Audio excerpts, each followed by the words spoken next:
Are there any questions from that at all from the room? None at all. Thank you. Are there any questions from the public from that? Oh, is this mine? Yes. Sorry. I'm not questioning the previous meeting. Sorry, could I just introduce you because there's someone soon that may not know who you are? Or what do you want me to give my name? I'll have to let for you tonight. So we have Karen Lancaster, who's been invited along here as a question. So it's over to you, Karen. Thank you for having me.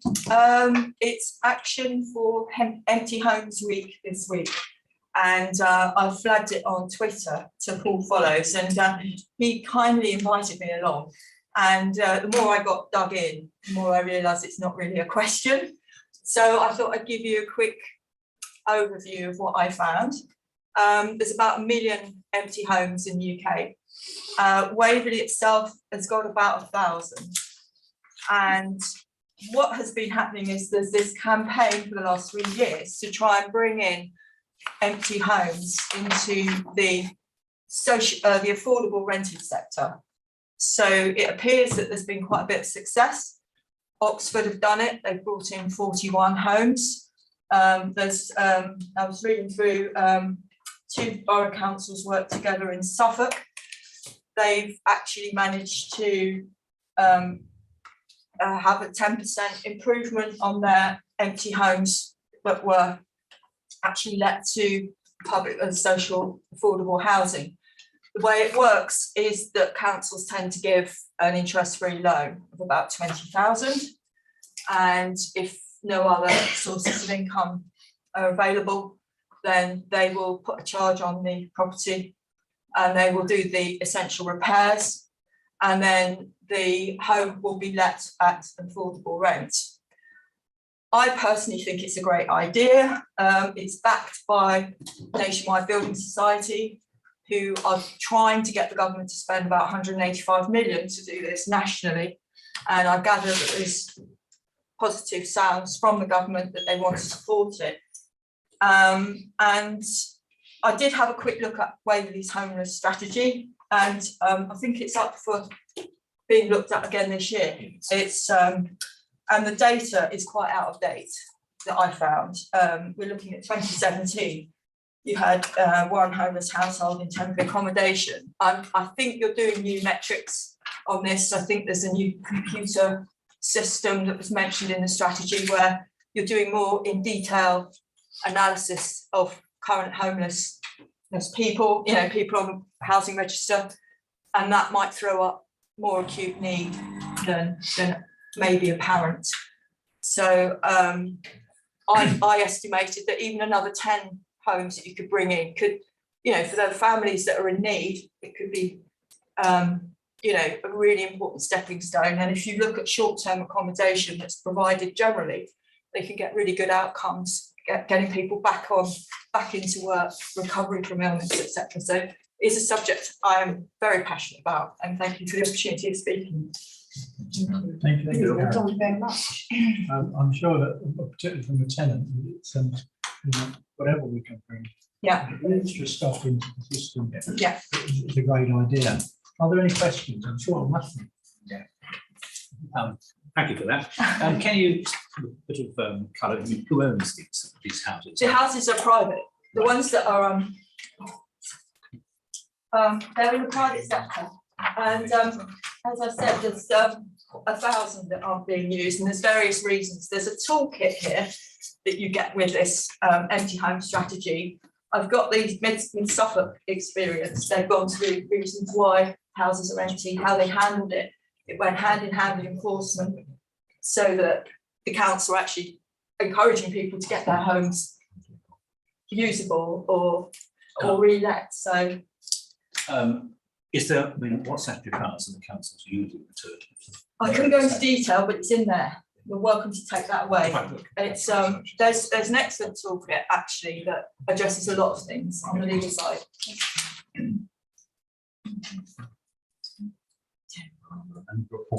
Right, Paul.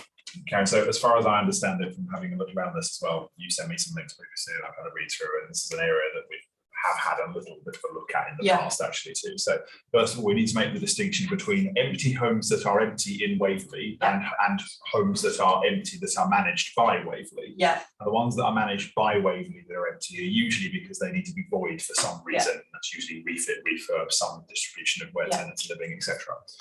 In terms of other owners, then it goes right from the spectrum of private owners to all the different shades of housing association and other types of social landlord that exist. So it's a bit of a continuum of different types of ownership. Now, my understanding is it's a modified version of the compulsory purchase order legislation that allows us to do those kind of acquisitions. And they're not straightforward by any stretch of the imagination. The bit I wanted to just throw in as an example that we've had here over the last, certainly in Godalming over the last couple of years, we now and again get a resident who is leaving or has inherited a house or something that says, can I sell the council this one house that's, you know, wherever? And one of the main reasons that it's sometimes difficult for us to do that is because the efficient management of our own property is very difficult when we've got one here and one there and one over there. We usually try and get them in coherent blocks of maintenance. What I'm happy to commit to, and obviously there's a fairly serious election in the middle, which might impede my ability to commit to this, but for right now, I'm very happy to commit that we'll have a proper look at how we might engage with that process and certainly properly study how these other boroughs have engaged in it. Yeah, I mean, I definitely think it is. I mean, I've read through obviously what Mid Suffolk have done, and it holds together really well. It's interesting because you haven't got dilapidated houses lying around, you haven't got the attendant social problems or whatever else that tend to happen. And obviously, as I keep saying, I really think homelessness, health, family stability, work, it's all very interconnected. So I do feel even if we only brought 10 houses back, that could be 10 families back on track. And as I say, even if it was only used for short term, maybe you just had it as part of an overall strategy. And we have lots of different requirements for different types of people in different situations. So I mean, for me, because most people don't realise you can get on the social housing register with an income of less than 60,000, isn't it?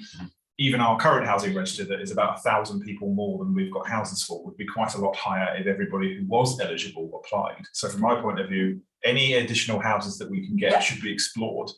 It will end up coming down to whether we have the money and the legal powers to do it.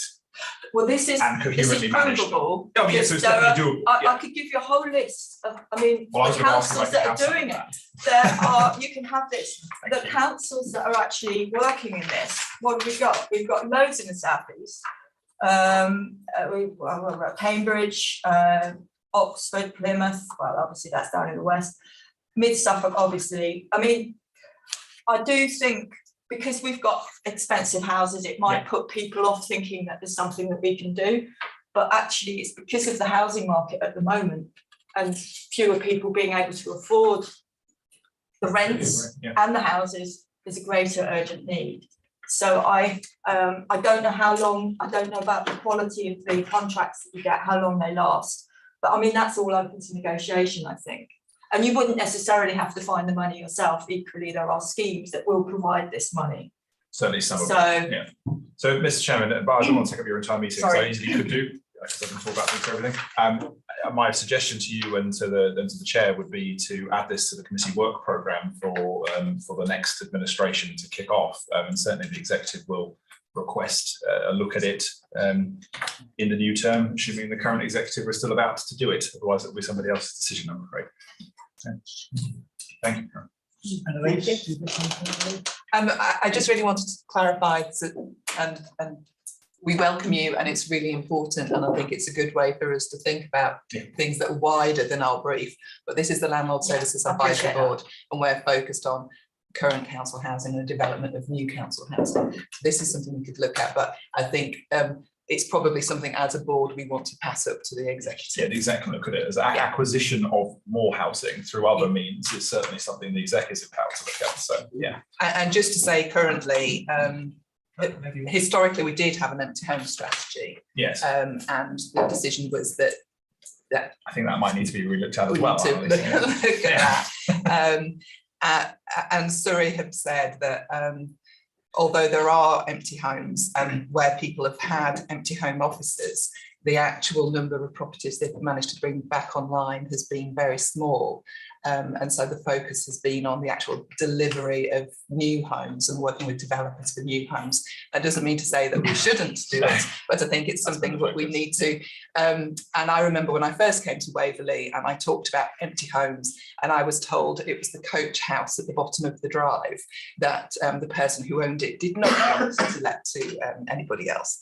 So although there's a big number, I think actually we need to investigate from those numbers. Yeah. Do the people who own those homes, are they ever going to do anything with them?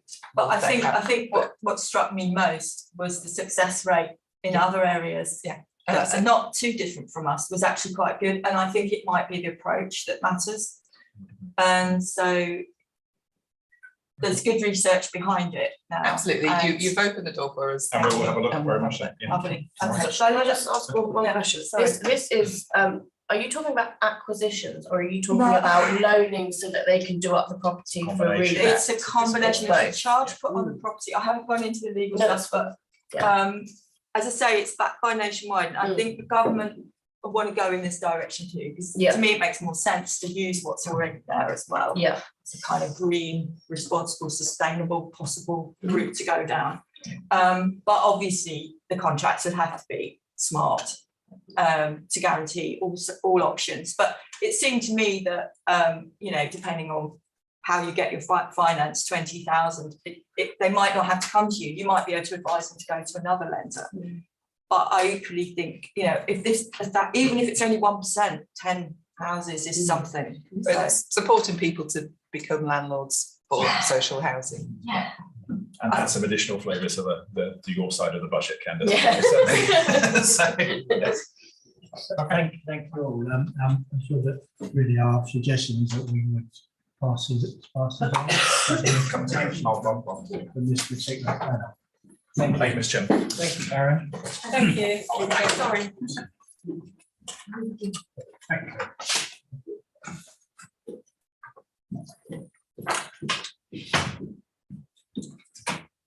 And just to go back on that, we've no further questions.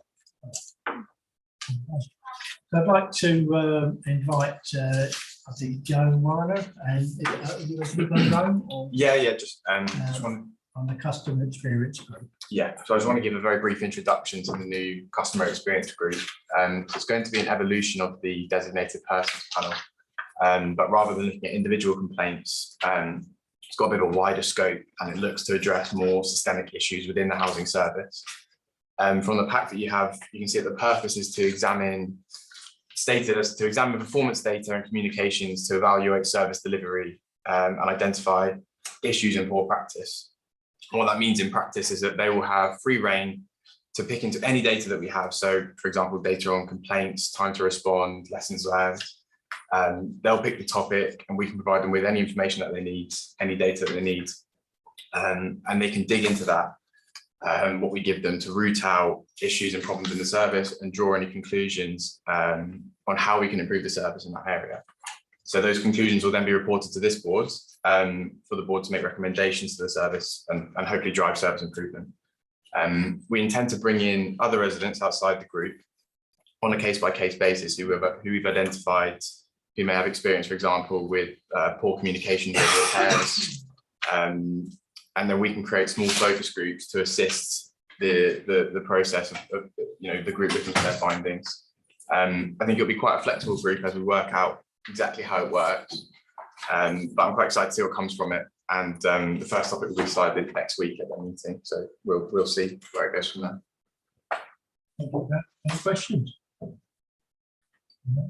So can you just clarify how many members there are of the group and Four for the currently. public, how would people be able to apply to join the group? So in terms of joining the group, you can contact me or Rod. I don't know how we can get the contact information out there, how best to get it out there, but it'll be in their homes and people as well. It's introduced, but feel free to contact me or anyone in the service improvement team to pass that on, and we can. Is this, sorry, interrupting you, is this for tenants or members of this board to join? So Jackie, could you speak up too? Sorry. Just for For tenants? tenants, Okay. yeah. No further questions? Thank you. I'm looking forward to that. Thank you. Yeah. We'll now move on to the tenant satisfaction measures. I believe we've got Brenda and Joe again. Or? Yeah, me again. So in recent years, we've been conducting surveys of tenants and residents, star surveys. The last one took place in 2021, and that uses Housemarque's framework and questions, who are a company that they take data and provide insights across the UK housing sector. Then the government released the Charter for Social Housing Residents white paper, and after that, in a consultation on the introduction of these measures, the regulator has changed that slightly, and we now have tenant satisfaction measures, which is a set of 12 questions to gauge satisfaction with the social housing provider. So with the introduction of these new TSMs, the Waverley Housing has commissioned a survey for 2023 and 2024, and years ongoing.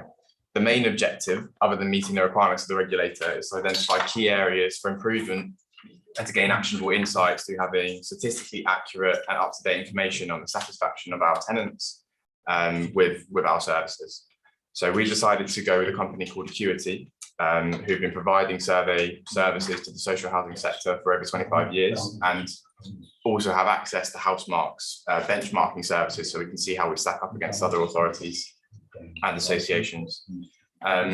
The survey will come from the government framework of 12 questions, and in addition to that, we've added another 4 questions, or we will be adding another 4 questions that are yet to be determined, but whose purpose is to drive service improvement.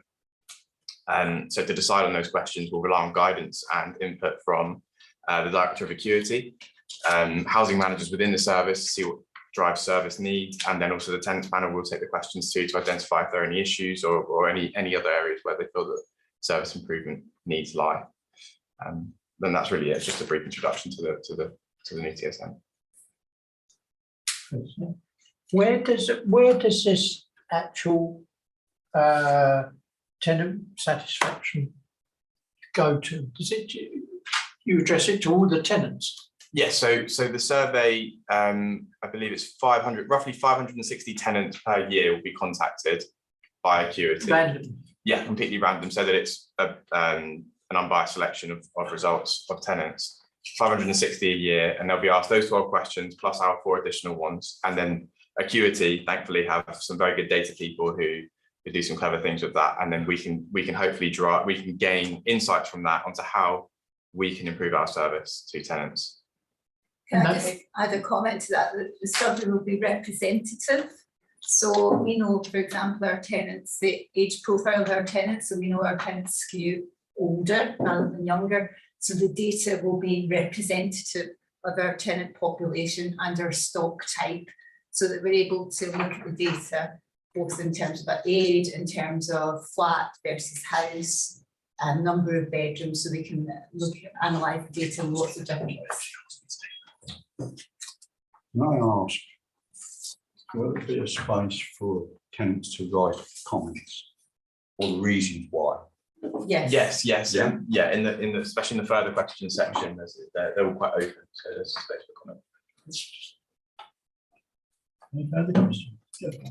Just to come back to Chris's comment, so we will have the results ourselves, which we'll publish, but also we have to report the tenant satisfaction measures to the housing regulator. So every social housing landlord, come the 1st of April 2024, will provide the 22 tenant satisfaction measures, and then they will review them and publish them. So Joe is focused on the tenant satisfaction measures, but we also have another 10-12 measures that are on housing management, on the management of the housing service. So the number of antisocial behaviour cases, the number of complaints, the percentage of homes that have got a gas safety certificate, and those types of things. So you get a comprehensive view of the service. And if you remember from our briefing with the regulator, those are the things that they'll be looking at to identify who to visit first when they start their inspection so it's regime. going back to the regulator in theory, what they did at the Oh, okay.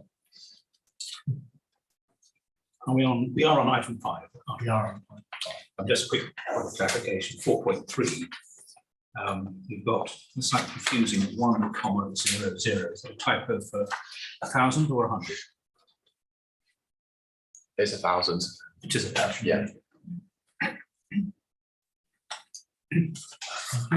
Any further questions? I think from watching the video while I'm away, this is the one that some of our officers or councillors could be on the naughty step if we don't comply. It's quite a bit forward. So thank you. And no further questions? Would you want to move on to item 6? 7. Yeah. Yes. Item 6. Yeah. Housing service plan. Public service plan. Thank you.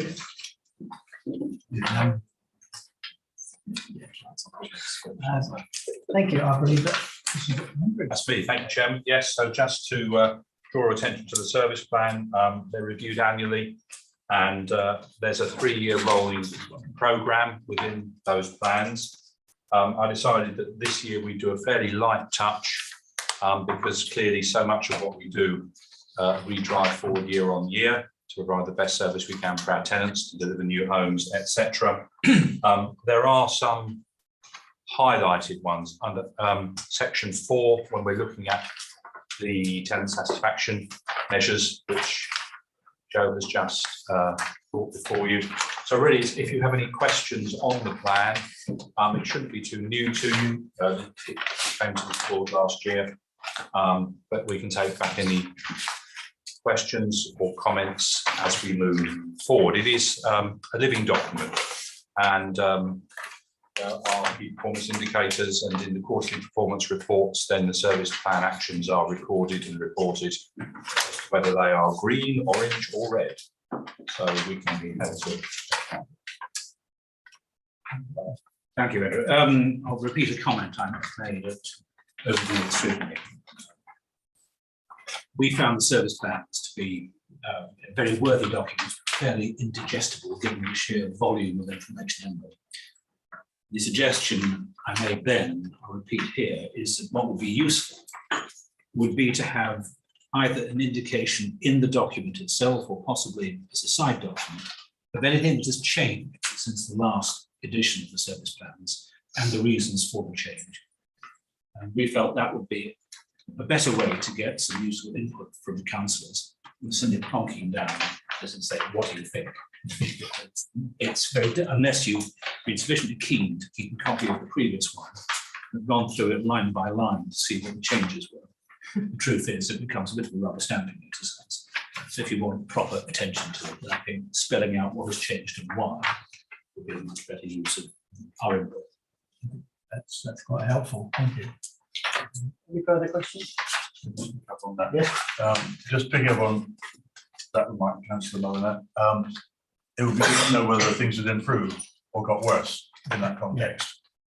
So the change could indicate up or down, if you like. Yes. Well, we're talking about change in service plans. I think the why a service plan item has been changed might well indicate that something has happened, gone up or down, and then led to the proposed change.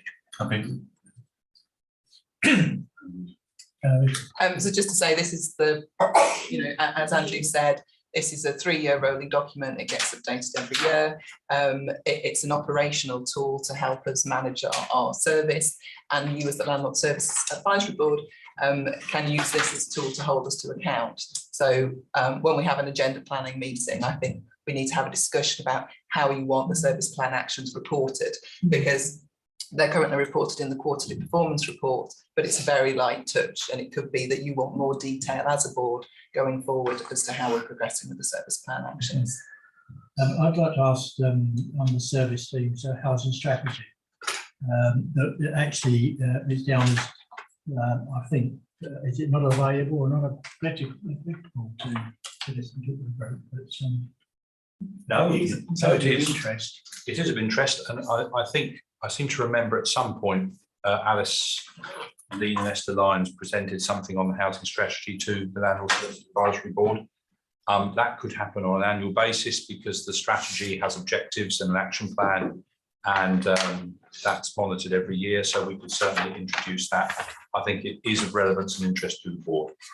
Yeah, thank you, Chair. Other questions? So we're now moving on to what I believe is item 7 now. Good, thank you. And that's the quarterly performance. And I think that's how it is. Okay, so I think you're all familiar with this report now. It's the quarterly report, and quarter 3 was the third quarter of the year from October, November, December. So you've got a summary of information from the Executive Head Service about some of the highlights in that quarter. So we had the change in senior management. We've been focusing on damp and mould following the tragedy that happened in Rochdale. And so there's also the Landlord Services Advisory Board celebrated its 1-year anniversary, and we held a review and have picked up some actions from that. And then you've got the information on our performance through the KPIs, information about complaints, and the financial information. So I'm happy to take any questions. Chairman, can I just ask Lisa, I want to discuss an issue about mould. Is this the place to do it, or do I do this under any other business? It's up to the chair. Can we take it under any Yes, other you business can. if we've got if time I- to do so? Yeah. Well, I believe there's a mould.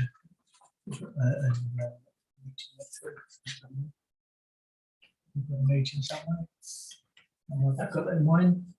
Or we can pick up under the asset management report. Yeah, okay. We mention it there as well. Yeah, that's. Thank you, thank you. Now, I have one question actually from Danielle, who's unable to be with us today. So she might be late, because obviously she can't make it. She mentions that on page 33, where the target has now been changed for voids to 25 days. And I think that's a fairly good idea, that at least we get it right in 25 days. She's actually asking that question. Do you believe that it's going to achieve? So, well, we always want targets to stretch but be achievable. Yeah. I think it's an aspirational aim, and I wouldn't want to set the target any higher than that. As you're aware, we have started a relet review process, and with that, we're focusing on the actual quality of the void and the tenant experience of coming into that home rather than the speed, because actually we're doing some financial analysis about rent loss versus the costs of supporting a tenant going into a home where there's still been issues and we've found problems, and that reputational damage as well. You know, we're very focused on wanting to build a positive relationship with tenants, so that we can work together on the service. And so, yes, 25, I hope to see us achieve at some point in the future. Chairman, Yes. Councillor Circle, Councillor. Councillor Thank you. Just, could you give me a little bit of background? How long had the target been 20 days for? And what is it? What basically the reasons why you now think it's appropriate to increase it by 5 days? It's been 20 years. It seems like 20 years target now. 20 days for, I would need to double check, but at least 5 or 7 years. We did a project called Project 20, which looked at the relet process, wanted to focus on the notice period of time, so 4 weeks before a tenant left, and that's why we believed we could do the work within 4 weeks.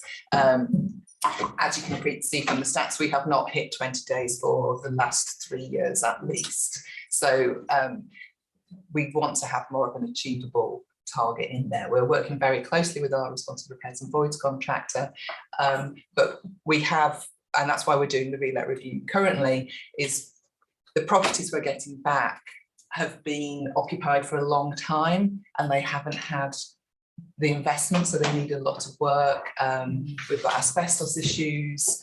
And then the flip side of that is we get some properties back really quickly because people haven't looked after them. And so the target has been 20 days for over 5 years. We think it's time to review it to 25. And as I said, we want to focus on the quality of the relets and the experience for the tenant rather than just focusing on the void loss. So just to clarify, what you seem to be experiencing is a change in the nature of the houses that are coming back to you. That's a hypothesis, and that's what we want to investigate. And also we want to meet tenants' expectations of what the void standard looks like. And I think I wondered whether you actually got some data. But you said through what you think is the reason why it's taking long. And that's what we're looking into. Work. Yeah. Thank you.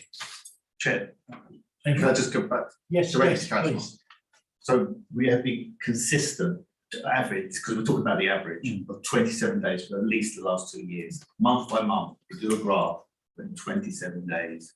So it's around our first step would be to actually take them off 2 days to get to the 25-day target. So Annalise is right. We do install a lot more kitchens and bathrooms, which we didn't expect when we set the original average 20 days target. And I think then we had the process there was trying to do the kitchens and bathrooms after people moved into their home to actually get to that 20 days. So I think that is the critical thing. And we've increasingly had to do kitchens and bathrooms into the void properties. To think of it's around £1 million that we're spending on voids, kitchens and bathrooms, which gives you the kind of the volumes that we're talking about. So I think that's the justification. I think we can get the 2 days of by looking at our process has been a lot sharper in terms of getting people signed up, etc.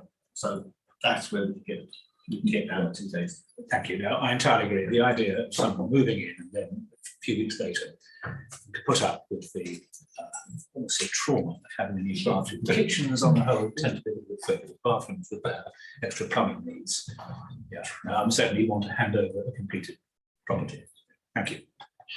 Yeah, I just like to support what Annalisa was saying about some of the properties that you have handed back. I mean, I do know, I saw 3 properties over the years that were in such a poor condition and really neglected by the previous tenant that it took weeks and weeks and weeks to get those properties back into good order. And you know, from the tenant's point of view, they want to go into a home that's going to be right from the start. Yes. And I know one of these properties actually took about 6 months because even the floorboards had to be taken up because they were soaked in urine. So I mean, and I know that for a very fact. So you know, I do understand where you're coming from, and if some lapse over 25 days, it's probably better than having a property that's in such poor condition. They have to put a tenant in there and then go back and do the work, as you're saying. I think there's also the knock-on from the flexible tenancies, where people were given a year's tenancy, but were told that they could, at the end of that year, move out, so they didn't take ownership. So you've got that knock-on that's come on. Yeah. So we still have. It said to me the other day that actually, well, if we're on a flexible tenancy, we don't particularly care because we're going to be knocked out in, you know, give 3 weeks notice at the end of the year and we're out. Yeah, so the flexible tenancies were fixed for 5 years, but we did, when we did the research, and as you'll remember, one of the successes of the board was supporting us in changing the tenancy policy and tenancy strategy. And we did find that people didn't feel invested in their home if they knew that they could leave. Like you're right. But just to clarify, we still have the 1 year introductory tenancy for anybody new into social housing. If you're in social housing and you do a transfer, you continue with your secure tenancy. But yes, we have seen a different thought process for people now who do feel more established and stable in their homes. Could I mention one thing? Do we actually inspect the condition of our social houses on a regular basis? Because hearing what Jackie's just said about floorboards means the people are not incredibly valuable tenants or even socially responsible ones. I mean, is there anything we can do in terms of education or frankly reprimand to try and make sure people look after the council's housing properly? I think there is a programme, but I can remember that in the last 20 years, we've been inspected once. So we do have a tenancy audit programme. We're looking to change the name because I don't like the name audit.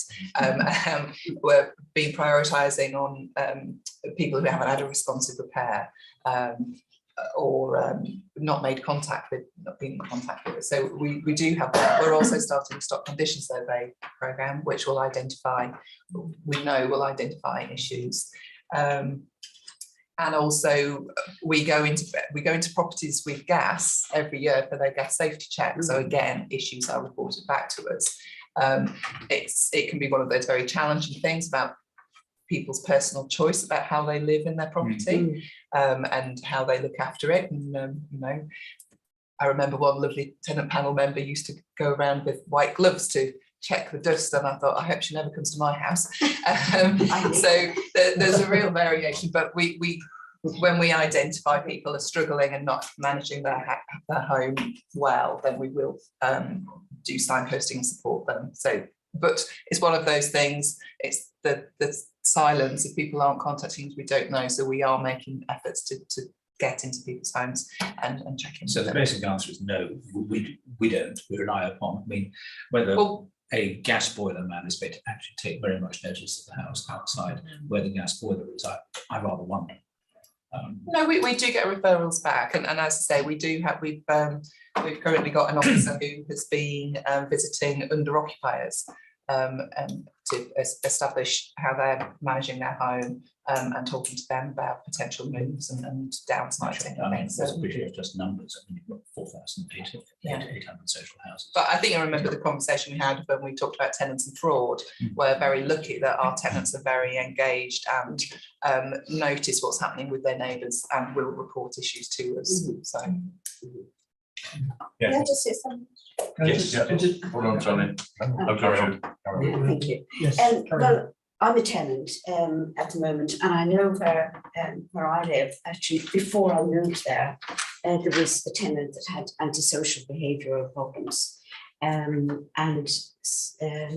it was noted. It was the notice was brought to the attention of the manager, and the flat was vacated, and the person was housed in a nursing home until it was brought back up to a livable state. And in fact, both Dennis and I actually called this particular person at Christmas, and he seems fine.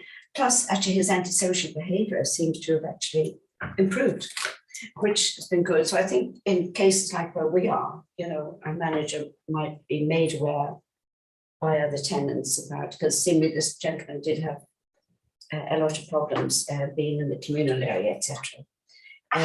But now, you know, luckily, you know, there's a happy ending to the story. Yeah.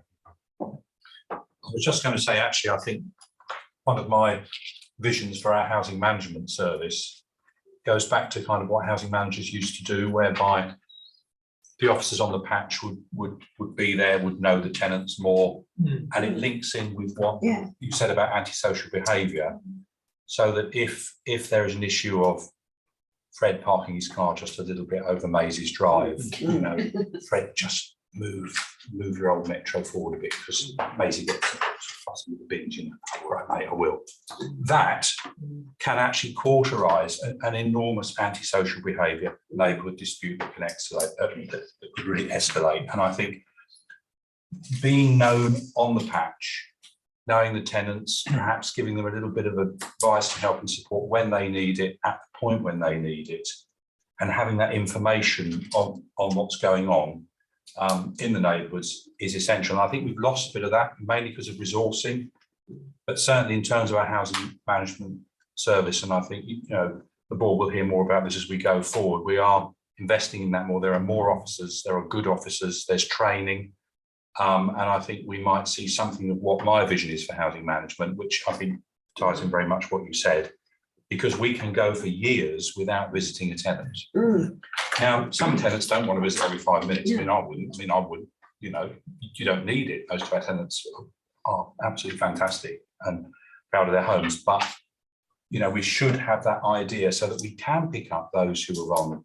Obviously, the person that Councillor Keane mentioned was vulnerable, and we can miss vulnerable tenants and not support them and help maybe into better accommodation or help them get the support that they need.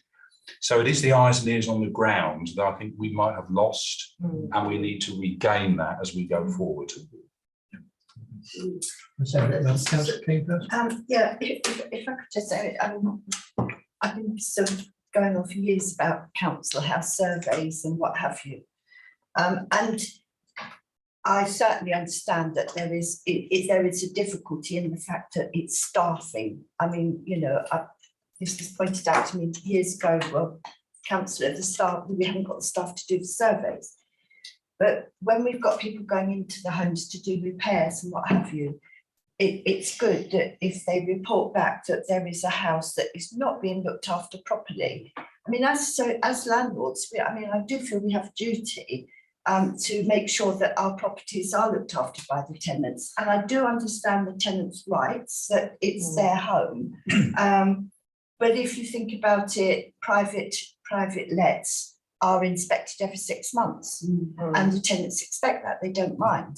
So, you know, that I think there is possibly a need that we need to know what's going on with our homes, because some of them are so, and there's no reflection, but some of the places that I see are so badly looked after that, you know, you've got junk in the garden, you've got God knows what, and you know they're not looked after, but what do we do about it? And it is a problem. I mean, going back years, we used to have the rent collector, and the rent collector knew exactly what was going on, and he would say to them, sort your house out, and next week I want you to be, you know, I want to see that investment the next week, and the garden's got to be done. But that we've gone past that now. So we've got to think smarter about how we look after our housing stock. And we've got to be mindful that the staff, they just can't do this. So we've got to rely on the people that are doing the repairs to report back. It's very difficult, but there are two sides to it. Thank you. Quite agree with that. I can remember being told a few years ago to hide under the table. That was Michael. Sorry, quite a list though. Rob. All I was going to say to Andrew was, if we had community police back, it would be a big help to, wouldn't it? It's not part of the HRI. It's not, you're right, Rob, you're right. And also I'm a great believer in the warden system, whereby you have folks out on the ground and they can identify things to do with parking, things to do with housing. And just bringing up sort of Jackie's point, or other Councillor Keane's point, there is more vulnerability, there is more loneliness, there is more hoarding. There is. And we have a duty to support our tenants. You wouldn't go in heavy-handed. You have to be caring and considerate and identify issues. Also, we find now that the threshold, the bar for referring to adult social care, to get adult social care to actually do something, is increasingly difficult. And that's for all sorts of reasons. So our housing officers have enhanced roles now. They are mental health workers, they are social workers. I don't like that because they're housing officers, but our tenants come first. And if they can help them, signpost them, support them in those issues that are affecting them, and there's more of those issues now, that's what we've got to do. We have to do that. Okay. Community police help with the antisocial behaviour, don't they? They have all the local information from residents and all, whether they're social housing or otherwise. We lost a great thing there, haven't we? Hi, yeah, sorry. I apologise for getting it wrong again. That's okay. I just wanted to say from Ian Williams' perspective, we have obviously quite a lot of guys going in and out during works. And we've got subcontractors and our guys and our supervisors doing post inspections.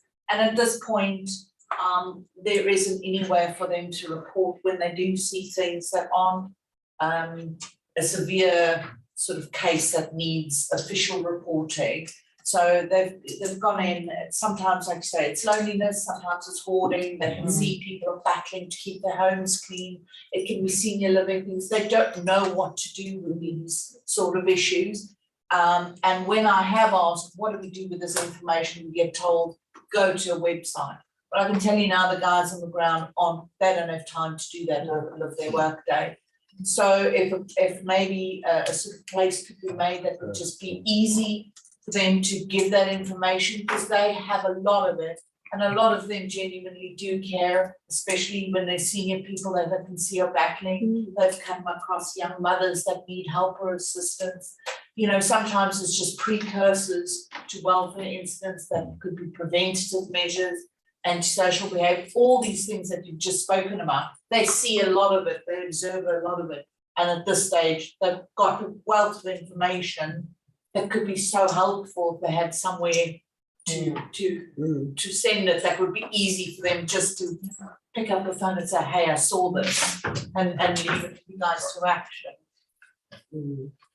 Yes, I would like to take that on as an action, because I think certainly I know that those who work for Ian Williams have safeguarding training. Yes. It's what you do with that, and we need to know that, because then we can implement some of the things that we've been talking about. So I'll take that as an action, so that we can speak about how we've got to make it as easy as possible for the guys to report that. Yes, and at the moment it's not. And if there isn't an easy way of doing that, a proper channel, we need to put that in place. So thanks for raising that. That's really helpful.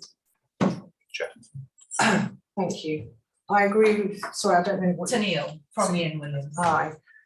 Yeah, I agree with you, because I was a housing officer here for a long time, and I was a rent officer, so I agree with Councillor Keane here. We used to go around and knock on doors serving notices of seeking possession and go into the properties. So we could see if they were hoarding and badly kept properties. And like Councillor Keane said, you collect the rent and you say to them, well, don't you think you ought to tidy up the front garden, or you need to get rid of these boxes, it's dangerous. We had a lady in Green Lane in Farncombe, and she was such an extensive hoarder that she didn't actually use the water. So she used to urinate in the garden, and that was a health and safety issue. So we took her to court for the non-payment of her water charges. So all these kind of things, as a rent officer and a housing officer, you do get to see the social side of it. So you do find out if they have mental health issues or what their family circumstances are, and then you can go back to your manager and report that and get it signposted. So I do agree with Councillor Keane. Those days of officers going out on the grounds, it seems to me it's all out of the office, texting, telephoning. That does not see if somebody's suffering with loneliness, mental health issues, deprivation, or anything. Because when you actually knock on the door, you know straight away when you go into their garden, oh, this is the problem here, Houston, we need to address this. You don't go in there all guns blazing, you go in there and find out what the situation is. And then you take it step by step in order to see how you can resolve it, as well as keep them in their property safe and well. If I could just follow up on that, so as councillors, we go into people's homes if there is an issue, and I have to say that over the last few months, I've found two tenants who were in serious need of help, and once I've contacted the housing office and said, these tenants are in dire need. One of them was in an upstairs flat, she could barely move about. Her gas had been cut off, so she was frozen and everything. And it was sorted out. And equally with the other ladies. So the officers are very, very good if you know that there is a tenant with a problem. And of course, councillors who get called in, we see it quickly and we can resolve it. And I have to say thank you to the department, because they did sort those out very, very quickly. But it's because we get called in, it's because somebody asks us to go and see that person. But if nobody goes, then they get really missed. It's a difficult one, but I do like the idea of Williams being able to report back. Maybe even if they had a sheet with the address and everything on what they'd seen that they could hand in. Got to make it as easy as possible. Just a sheet, For the guys just to do a that. sheet to do a report. I'll talk to you about that to Neil. We've already got. Yeah, just let Chris come in and I'll come back to you. And then we'll. Yeah, in respect of councillor Keane's voice there, we had a contractor miss a very vulnerable family situation a few years ago, where the contractor had gone into the property and there were bolts on the children's bedroom doors, and that was not reported, and it became a very serious issue, where the mother was neglecting the children and the children got taken away. And it was very confidential, it wasn't even in the Daily Mail, it was going to be reported in the Daily Mail, but it was pulled. But the contractor could have gone to Waverley and said, this looks a bit suspicious that the children's bedrooms have got bolts on the door, can we look into it? And the father was a police officer. So it just shows you that you cannot sort of take people on face value. Was that resolved then? Yeah, she went to prison and he went to prison and he got kicked out of the police service. Can I just quickly say that I think Jeanette is more aware than anything. I'm a tenant, but I also run a little residence group for where we live. And I think if necessary, more emphasis should be put on those residence groups or whatever, in terms of, I mean, I've got this residence group, I've had the residence group now for over a year or something, but still people come from the council or whoever it is and go and see a tenant or look somewhere or something without referring to me as the chair of the group. And I think that's quite important, that Waverley as such should make more of that scenario of associations and groups and things. Take one more, Tanya, I believe. Yeah, it was just to add on to that, we had an instance of noting same sort of scenario fairly recently, a few months ago, where our ops did actually report a very similar incident about faults on children's bedroom doors and that. I don't know what came of it because it's sort of not our business to follow it through, but those kind of things. And I just know it's just about at this stage opening those channels, because there is just not an easy channel of communication at the moment. And I think that from our operatives' point of view, as well as some tenants, you know, sometimes it's neighbours know that they might be battling. I think it's just if that could just be made more fluid, and it would be, yeah. I think really we ought to, we've carried on quite a long way. Yeah. But just to say, I mean, because we've deviated a lot from just the. Course 3 performance report, yeah. But my point is that we all have a responsibility for safeguarding. And we should all do it. But thank you for your input, all of you. Now we can move on to item 8. Housing assessment, manager strategy. I believe this is you. Thank you, Chair. It's just an update on the housing investment management strategy, and for any new members, the strategy is basically how we maintain our homes, upgrade our homes, make them fit for purpose, health and safety, and make them energy efficient as well. I believe it's a year ago since it was approved, the strategy. You had an update in November, and it's just a lot of quick update on how we're doing.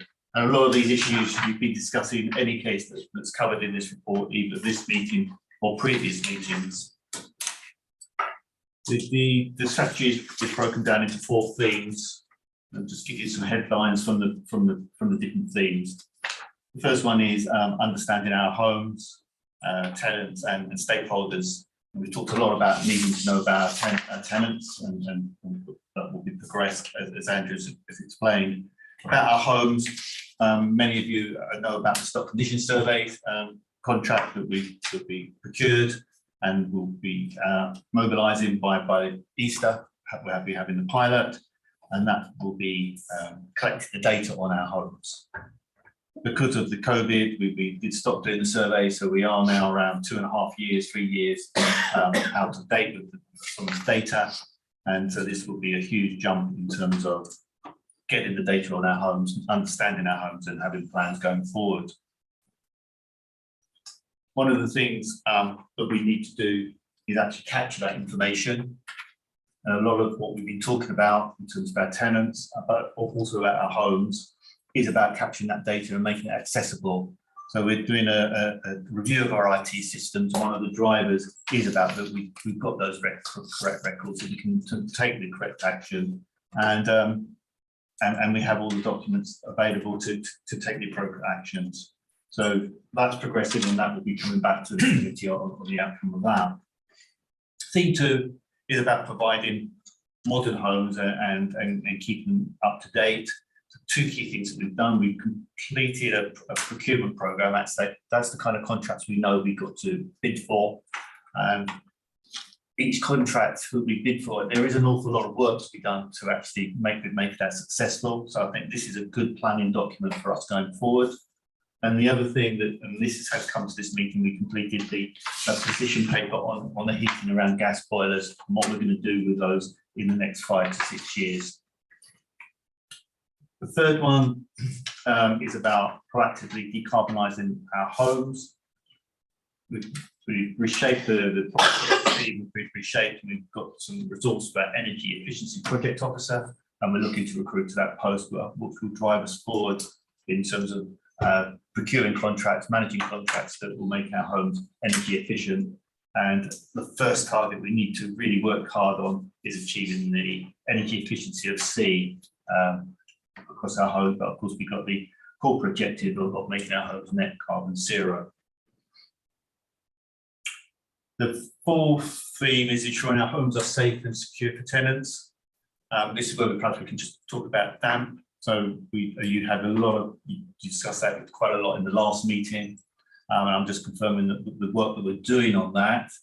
2 things: we are doing a policy, so a new policy should be coming to into this meeting, and that's the meeting, a chair that we're meeting with you next week to discuss the first draft of the policy, which will come to this meeting for you for comments, etc.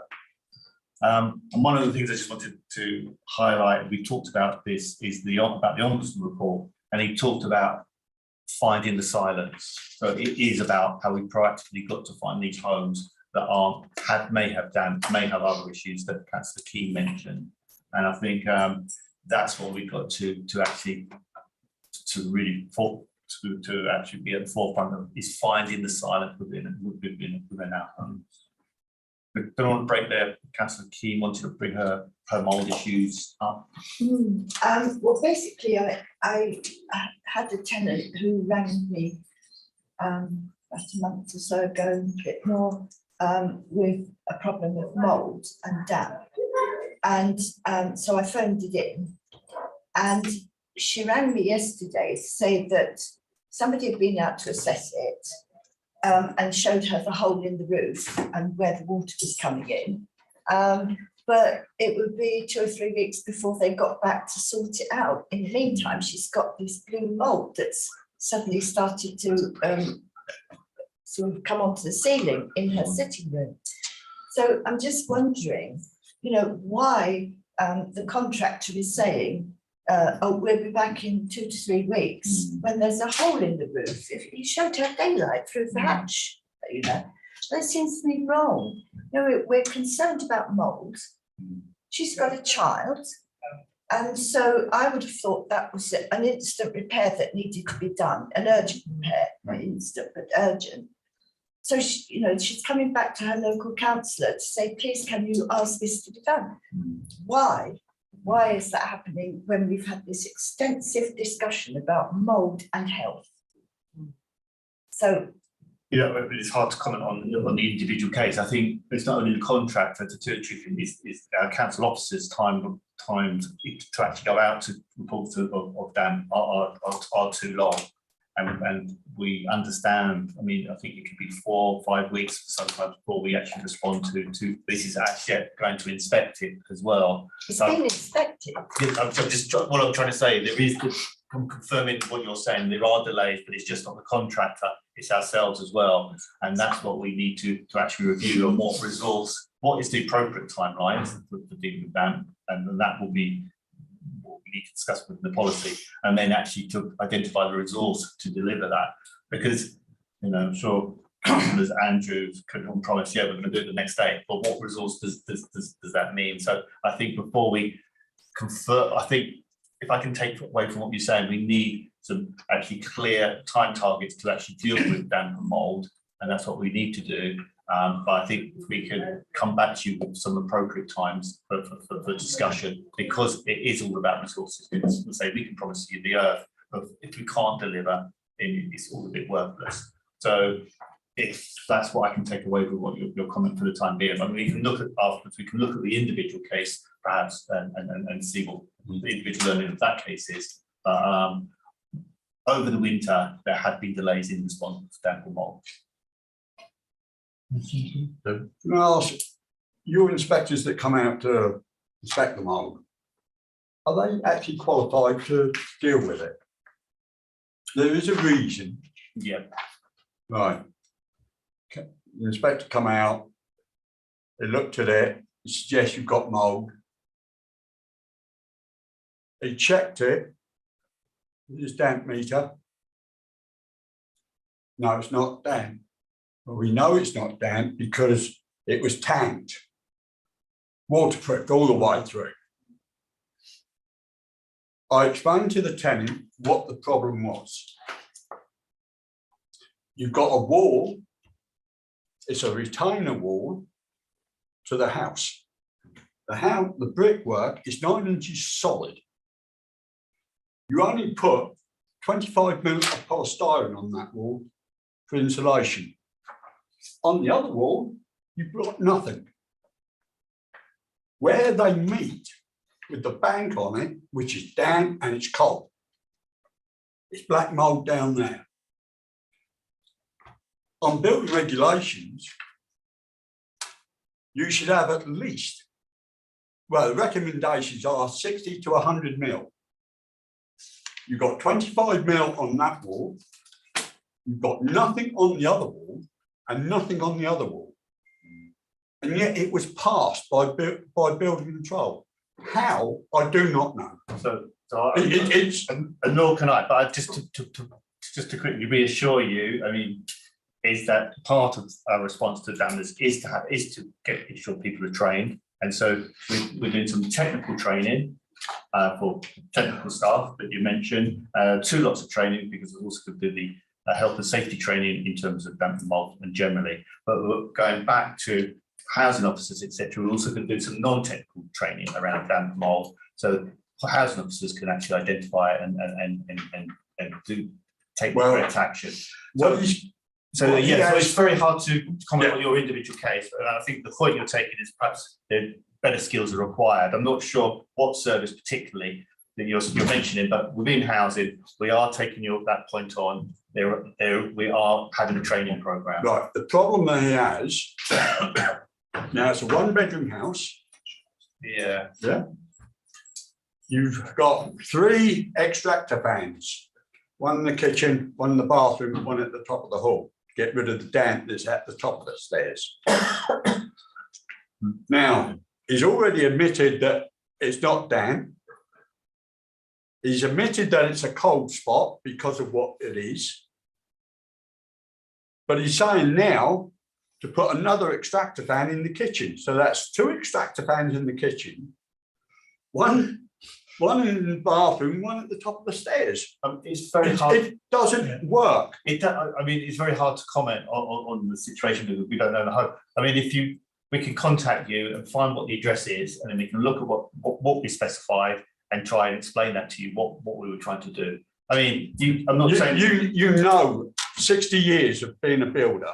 I do know a bit about it. I know. I'm not disputing that. I'm just saying, but I don't know the house you're talking about, etc. So perhaps we'll get the information from you, and then we can try and explain what we were attempting to do, and then you can give us feedback on that. I think because we do need to learn. Well, again, your inspector said we're not going to deal with it. I think, David, I think the thing is that we get bogged down with one particular issue. Yeah, I understand, but we're if it's getting one, here, it's more than But what one. we're getting here is trying to get the process of doing that and the policy right. And if we got the policy right, then those issues that you're saying about should not be there.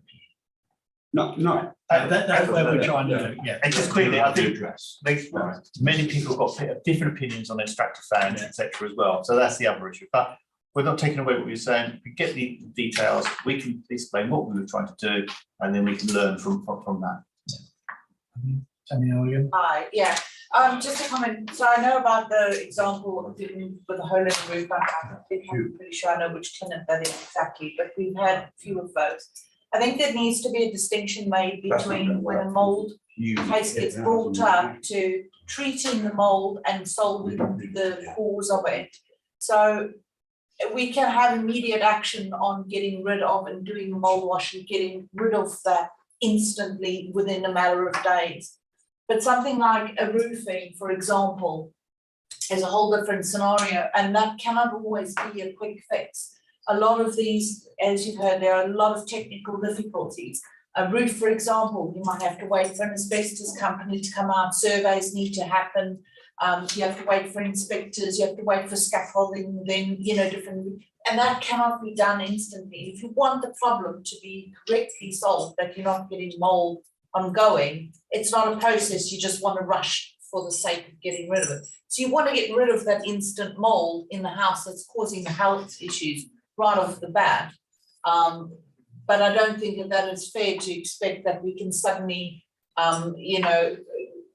hurry along processes like surveys of asbestos and removal and scaffolding and all of that within a 7-day urgent sort of time frame.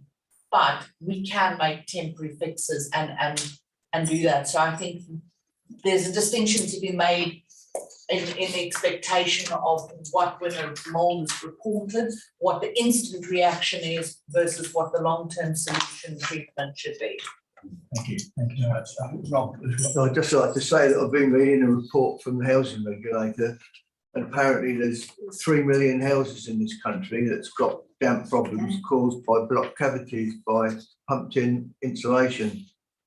And that insulation was pumped in, it's blocking the cavities and stopping air circulation. That's one thing that inspectors need to look at when they go to a property, is to see if it's got old insulation pumped in, which is causing a lot of the problems. It's a serious problem, that is. And that's quite correct. And a couple of 3 or 4 years ago, we did quite a big program of replacing cavity wall insulation, and we need to do. We've identified properties where we need to do further checks on it, and it's not a visual check; it is a more of a intrusive. And that's this role that we talked about, the energy efficiency project officer role. That was part of their. What we're looking for them to do is have a program of doing the checks that you mentioned. So that is on our agenda. You need a specialist sort of surveyor to look at this. Well, it's more drilling in to see what condition. Yeah. Yes. Thank you. Thank you, Rob. Are Sorry, there any Chair. questions on? Whose time was first? Yeah, carry on. Mate, oh, sorry, was you first? Carry on, Dennis. Is it possible that the tenant, if they got a private, because of the length of time it's going to take to repair this, if they got a private contractor to repair it with the agreement from the council, would the council then pay that private contractor? Could I just step in? I think this is something we just discussed yesterday, and probably it's something we need to discuss. Definitely, that's what we're all here for. Yeah, no, this is more, that's a more general thing. And maybe we can discuss that. Yeah. Well, what do you think? Well, the issue would be, I suppose, no, it's our responsibility. You're paying us rent. We've got to do our job. We've got a contract with you, i.e. the tenancy agreement. So that's my initial response, not. But as I say, if you as a tenant panel may come up with a scheme that could work. Well, that's what we were talking about yesterday, wasn't it? But so our initial response would be No, we've got a contract, we've got responsibilities. But you can't do it within that time. That's your problem. Yeah, and that's why we're here to ensure that we do it. Yeah, and that's a discussion we'll have ourselves and be ready for that answer. Yeah. Thank you. Any other questions on sorry, go back. Three quick points. First, just a very basic one on this document worth reading. Do I get the impression that the sort of expansion of the themes and the same wording to understand our properties and tenements to drive content performance of occupation? It makes sense following theme 1, but less sense following themes 2, 3, and 4. I just wonder if there's more specific wording that was intended to be put in, but actually it wasn't. Second, I think that the stories of, I had some look at my own house for purposes of cavity wall insulation. He cheerfully commented that he's getting as much work taking old cavity wall insulation out as he is in putting it in. The whole point of cavities is, of course, that they provide both the insulation and the means for water to drain down the inside of the outer course. Again, talking to a lot of friends who've got, my house is 1937, they were built at a time when you didn't expect this part of the world, most of England, forget about at the moment the north and Scotland, with some very cold weather indeed. I find that if the temperature outside is somewhere above 0, the house is easy to keep pleasantly warm without spending a fortune on gas. Once it goes down below 0, the thermal performance dips a lot. And although it was not said as a joke, but I think we should perhaps also be thinking about educating people that when you get very cold periods, then the oldest advice will wrap up well, deal with it, because it doesn't last forever in this part of the world. And I do worry that we are trying to provide perfection, which is hugely expensive, when pretty good would actually be something that the council can afford. And I do hear exactly what's been said about resources and money. And I think that my general point is that how we spend the housing revenue account income may need to be biased more towards perhaps trying to do less but better, hiring more staff who can actually have more knowledge of the homes. Because I just fear that if we're trying to expand our housing stock, obviously, right to buy doesn't help our situation.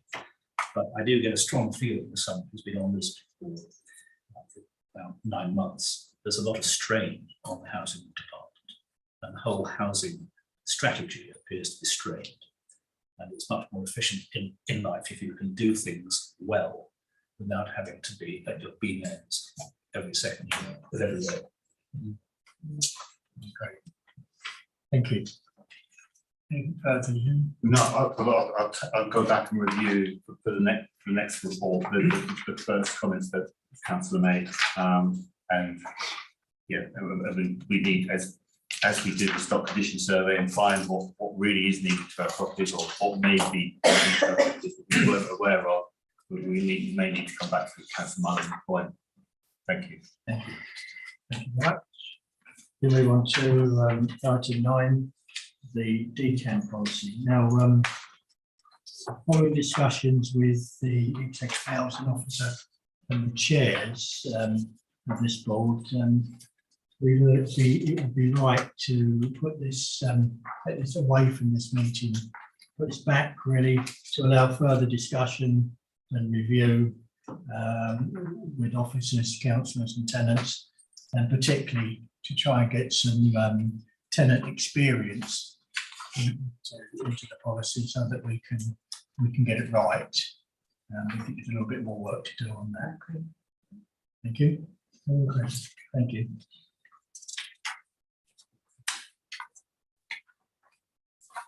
We're now executive head of service, back to Andrew.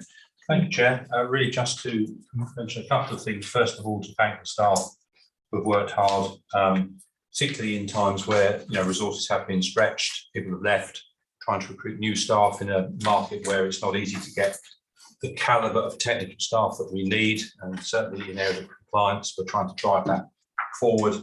And that leads me on really to just my main point for this morning, is to draw your attention to the report that the executive requested. We had, I think a perfect storm requires 3 storms. Well, we certainly had 2. We had enormously cold weather and we had a change of gas contractor. And those 2 things together resulted in an above average number of heating complaints. And the executive rightly wanted us to look into that and to provide a report for them. And you have that in your pack today. Really just to answer any questions on that. Progress has been made under the scale of works on the second page of the report. 720 boiler services have been done since the new contractor started on the 1st of February, which is a fair old rate. 51 new boilers have been replaced as part of responsive repair works. So we did hit a period where it was hard, and first I'm extremely sorry for the tenants whose boilers broke down and didn't have the heating. Particularly, as Councillor Mulliner said, when it was below 0, and there's only so much a sleeping bag, a hot water bottle and a scarf can do. Though I do like a hot water bottle, I'd rather have that than an electric blanket any day. And so we fully recognise that, and in a sense, we're pleased to provide that report for the executive, so to get the understanding of why things happened and how they must improve. And I sincerely believe they will improve. As Mr. Wagstaff says, we can't promise the world, but our new contractor has started regular meetings with that contractor now. Smith and Byford are looking positive. Councillor Mulliner may raise an issue he raised with me yesterday, which we responded to very, very quickly, about where the contractor, part of the issues of the handover, one tenant was not satisfied due to missed appointments, and we're looking into that. It is important that you raise these issues with us as councillors, as tenants, as members of this board, so that we can drive forward service improvement and hold our contractor to account, and also ensure that our compliance officers are doing everything that they should. So that's really what I wanted to say today. I'm conscious of the time. That was the main issue I wanted to bring before you, and happy to try and take any questions on that. Thank you, Chairman. Thank you. Not going to go into detail.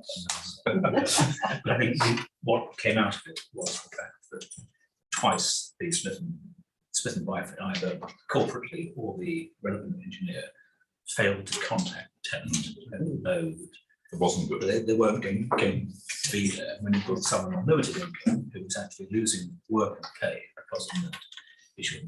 And just more slightly amusing point, page 63, I'm not sure you would ever actually welcome increasing complaints. I think I know what you were getting at, but the service is able to be better. I think it will prove that. I think an increase in complaints is always sad, but there was a very good reason for it. I'm actually going to say I stand by the comment welcome the complaints, because one of the main drivers for the executive asking this report was because we had an absolute slew of comments on a Facebook channel that they were coming through. And it did turn out, when you sort of dug into some of those, that was the first place they'd complained. So it's all well and good having the avenue to complain through the council's website, but if that's not being used, either because people aren't going to think it's going to be worth bothering with, or because they don't know about it, or whatever the reason, actually for now, I do welcome the additional complaints, because it's at least demonstrating that people are using the avenue. Just on the missing appointments, I had one in my ward yesterday where the tenant had already had one missed, so asked me to come up and observe, and he didn't turn up again. Actually, I stood there for half an hour waiting for him, so he's going to have a fun day now. I have to say, yeah, I mean, that clearly is something that is not acceptable. No, it is not. Because she and I had both taken leave to do that. They've taken a day off. Okay, so back to, yes, we welcome complaints. One of the customer experience group are looking at a variety of things that they might want to consider for their first review. One of which is about how easy is it to make a complaint, and making sure it is it's a frictionless process. I know where you're coming from. And the other point about missed appointments is, please do let us know. We do need to have that information. I am aware there's a bit of an issue. It was raised at the contractor meeting this week. I think not making excuses, but there has been sickness in the team, but we need to make sure that if appointments change, people are contacted as soon as possible. Sickness is a perfectly understandable reason, but that then must fall on someone in the Southern Private Management to know that the engineer who's never had a huge list of visits, he's not going to be there. He's explaining that. And so every tenant needs to be told, just in case they are sick from time out. And what we can do, you know that Smith and Byford were very happy to come and meet you just as the contract started, so we could set that up with a new work programme that they come back and then have a conversation with them. Great. I know it's in my back, I want to see them. And I'd just like to finish that on the day of the snow that we had, and I live in a part of Farnham which is quite high. They arrived on time, 9 o'clock in the morning. To do their service. Oh, good. We've got one good news story. I do have to say, I've heard as many good stories as I have negative stories. Thanks, Terry. We have had other compliments through about the service as well. So. And it's definitely a challenge. Thank you. Any other questions on that or any comments? No, lovely, thank you. So it's now item 11, the executive feedback, and I think me and Paul. Yeah, the one thing that comes to mind about the interaction between the LSAB and the executive was around the setting of rents. And of course, from a landlord's perspective, we'd like it to be as high as possible. And from a tenant's perspective, they'd like it realistically not to be as high as possible. But we had a very good discussion at the LSAB about what was happening with the rents and the way in which maintenance was driven by the rents. When I say rates, I meant rents. I think the exec probably would have set at 5% had you not said we will stick ourselves to the to the chamber until if it was any higher than 4. And realistically, the exec listened and we're happy with that argument as well as anybody could be at this time. And 4% it was. And you didn't need any aerodynamic to get there, which I think is a good thing. Paul, anything else that? So, I mean, from my point of view, as I lived in social housing most of my life, and my parents are still tenants in Guildford, the main value for me for this has been actually coming and listening to the things that you raise and the things that you talk about. So, I mean, like Jackie, you've got tenants in your particular ward who will bring issues to you. I'm very fortunate that I have Rob that does that all the time. So he does this morning, and I've got my next one. But we need, and this is, and that's great for dealing with the kind of on the ground particular issues. But actually, as been alluded to, sometimes there are things that we can sort out everywhere or try and sort out everywhere by adjustments in policy and how we work and hearing issues. So for me, that's been the most useful thing. But I mean, yes, there was the rent conversation, and we always have a fairly robust conversation about rent in the executive every year, just as we do with council tax. And there's a reason why we asked the Landlord Services Board to weigh in on that, because I knew it would have an impact on the discussion. But you have done a bunch of things. You've done the flexible tenancies, you've done the change to the tenancy agreement, you've adjusted about 15 different policies and strategies, you did the senior living consultation, you've looked at the quarterly reports. I've had better insights on some of the finances from this group than we've seen from certain members that naming no names. You've done the HRA hardship fund, you've done voids, you've challenged the contractors. There's a huge list of things actually, and it's only when I went through the work programme, Annalisa was kind enough to send me that actually to show how many things in such a short space of time that you've done. So from me, I'll just say thank you and for the input that you've had, and I can assure you, as well as the formal ways that you've had input, you've had an absolute immeasurable impact informally in lots of different ways. And certainly as long as it's within my power, as I obviously hope that it will be next month, we'll carry this on and look to develop its role and see if we can expand it, certainly in light of legislative changes that are coming down the pipe as well. So I think Candace had to change the accounts about 4 times based on that discussion, so I apologise to Candace. But otherwise, no, thank you to members and tenants panel members who have served on this committee and people who have been listening. It's been great, so thank you. Thank you. I think from I was really respond really, but as a tenant and as the tenant members on this group, we found it really interesting. We're pleased that we're now involved in the process, really involved in the process. Not far enough yet. We've still got some. I know. We'll push, and we'll keep pushing. But I think it's given tenants the opportunity now, and we're going to use that opportunity. But thank you very much. Well, you make sure you tell whoever is here in May We will. what more you want. We're not going away. I know. Definitely not. And can I say from a councillor's point of view, it's been absolutely brilliant working with the tenants, getting to know the tenants and, you know, to hear what they want and how they see this going forward. And for me, it's been the most enjoyable committee that I have sat on. Yeah. So thank you. More than planning, you mean? Or licensing, Jackie, perhaps. Mind you, the competition isn't very great, Jackie. So we'll now move on to the review of our work programme, and that's Annalise, I believe. Yeah, so I think we'll merge the review of the work programme and the date of next meeting together. As you're all very aware, there is an election on the 4th of May. So any new work programme will need to be confirmed by the new chair and vice chair of that board. My proposal is that we have a tenants private meeting on the 27th of April, where we can look at the work programme, talk about what's coming with the regulator and sketch out what kind of agenda and work plan you want for the next year, taking into account the new things that are coming.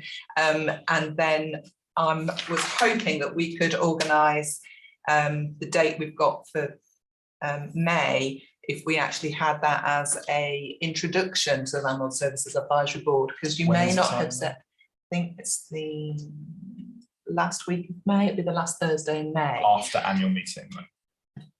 That's what I needed. Yes, it After is the just 23rd. after the 23rd. Yes. So we need to wait until we know who the leader of the council is and who the executive of the council are. Small detail. So yes. Okay.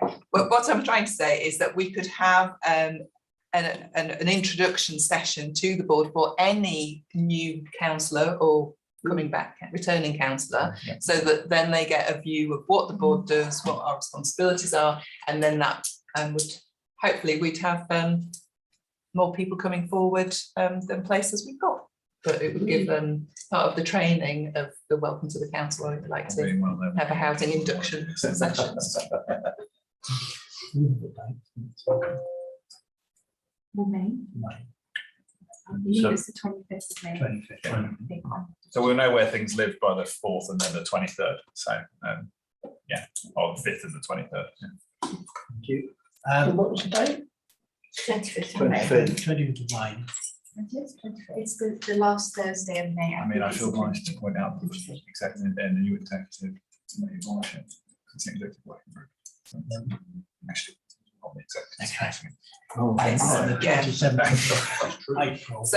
So it won't be a meeting, as I said, these two meetings in April and May won't be meetings of the board.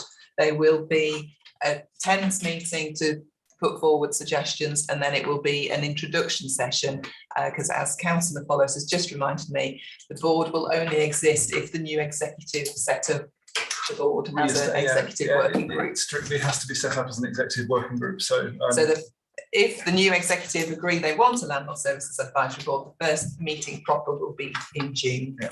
I can obviously say I will keep it going, but it might not be my choice. So we can have a tenants meeting. We can have a tenants meeting in April, and then tenants can meet the new councillors in May.